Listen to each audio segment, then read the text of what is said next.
سلام به همه بینندگان عزیز، من محمد همدرد هستم و امروز همراه شما هستم تا سفر متفاوت و جنگل های زیبای تنده زیارت داشته باشیم. من عاشق طبیعت و ماجراجویی هستم و همیشه دنبال کشف مکان های جدید و تجربه لحظات ناب در دل طبیعت بودم. این بار من و دوستانم تصمیم گرفتیم که یک شب و یک روز را در جنگل های بکر سفری کنیم و زیبایی های آنها را با شما به اشتراک بگذاریم. در این سفر می خواهیم با هم به دل جنگل بزنیم، سکوت و آرامش شبهای مهتابی را تجربه کنیم و از بیداری صبحگاهی لذت ببریم. امیدوارم که این لحظات برای شما هم به اندازه من خاص و به یاد ماندنی باشد. پس همراه من باشید و تا از نزدیک زیبایی های تنده زیارت را ببینیم و از هوای پاک و فضای دلنشین اینجا لذت ببریم. اگر شما هم مثل من به طبیعت گردی و تجربه های متفاوت در دل طبیعت علاقه دارید، این ویدیو را از دست ندهید و همراه من باشید تا سفر فراموش نشدنی را با هم تجربه کنیم.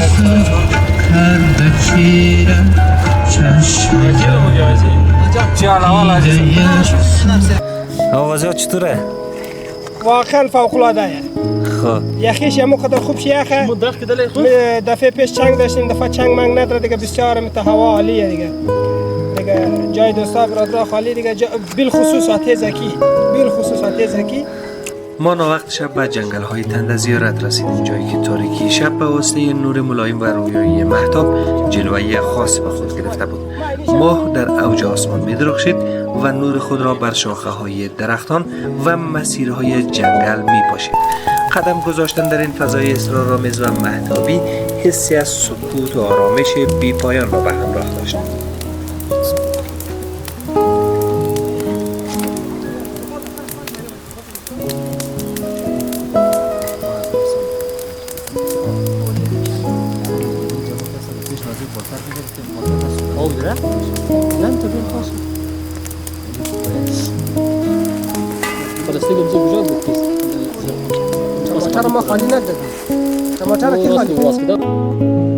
جنگل در زیر نور مهتاب به دنیای افسانه‌ای تبدیل شده بود. سایه ها به آرامی حرکت می کردند و هر درخت و هر سنگ قصه‌ای از زمانهای دور را در دل خود نهفته داشت.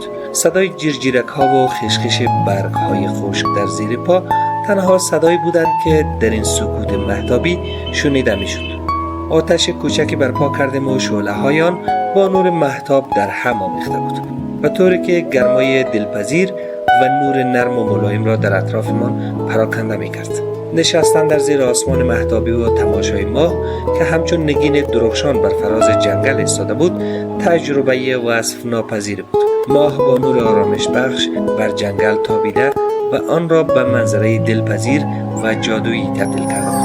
گویی که هر برگ و هر شاخه زیر این نور نرم داستانی از طبیعت وحشی و بکر را برایمان بازگو می کرد.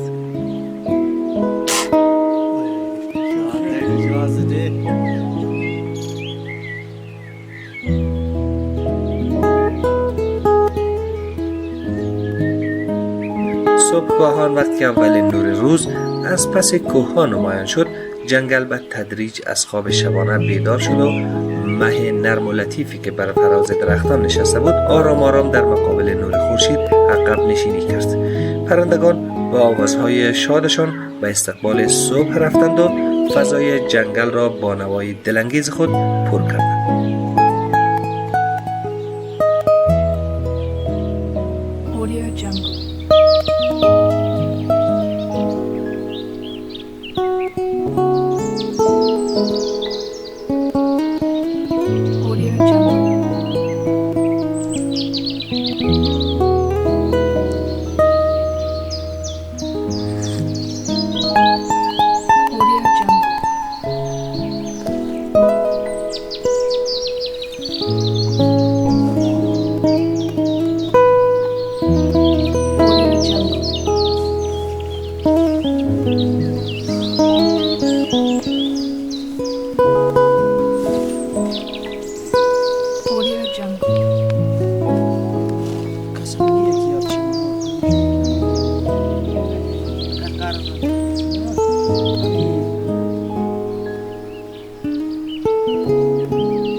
عزیزان بیننده سلام، امید که خوب و خوش و صحتمند و سلامت باشین. دوستان نهایت عزیز، ما را در منطقه تنده زیارت ایالت بلوچستان پاکستان میبینید. جایی که شما مشاهده میکنید منطقه بسیار زیبا، دیدنی و مناطق بسیار با جنگلات بکر و دست نخورده است. بسیار جای عالی و زیبا است. ما شب گذشته در پایین دره البته کمپینگ داشتیم، ناوقت‌های شب رسیدیم، تصاویر بسیار زیاد را ضبط کردیم. البته یک تعداد از تصاویر ما به خاطر تاریکی هوا کیفیت لازم را نداشت.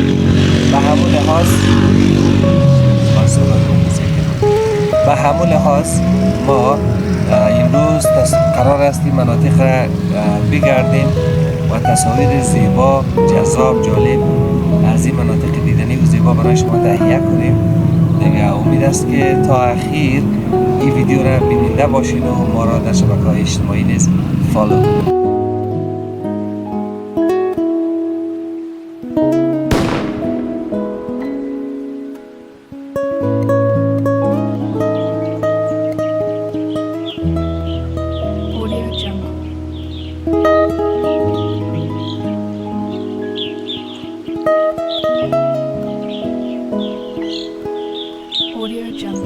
در طول روز هر گوشه جنگل پر از شگفتی بود، از درختان بلند و کهنسال گرفته تا جویبارهای پنهانی که از دل سنگ ها می گذشتند. قدم زدن در این طبیعت بکر و دست نخورده احساسی از آرامش و آزادی به ارمغان می آورد. هر لحظه و هر قدم به یاد ماندنی و پر از زیبایی بود.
نه در کجا زد 20 چمر دیگه 20 شهر ما خیلی 20 خلاص اما به ترباز بنداز اگر اضافه بود که بازم اضافه رو بشیریم درس بده کورس دی نمیج میزنه باز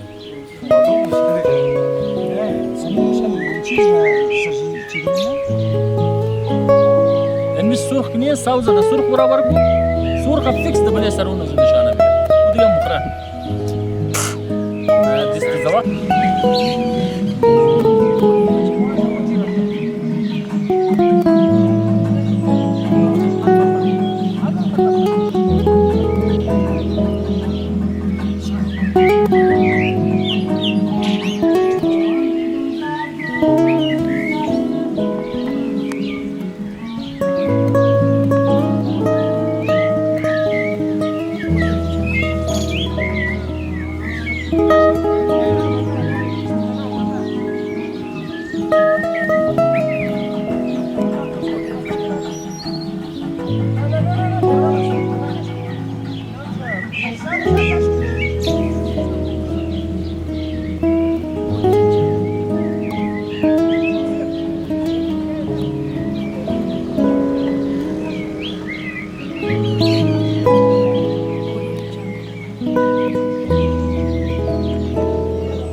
سپری کردن یک شب و یک روز در این جنگل مهتابی نه تنها تجربه فراموش نشدنی بلکه فرصتی بود که بازگشت به طبیعت و لذت بردن از لحظات ناب و آرامش بخش زندگی تنده زیارت با طبیعت بکر و آسمان پرستاره‌اش دل و جان آدمی را تسخیر میکرد و خاطره از آرامش و زیبایی در ذهن به جا میگذارد.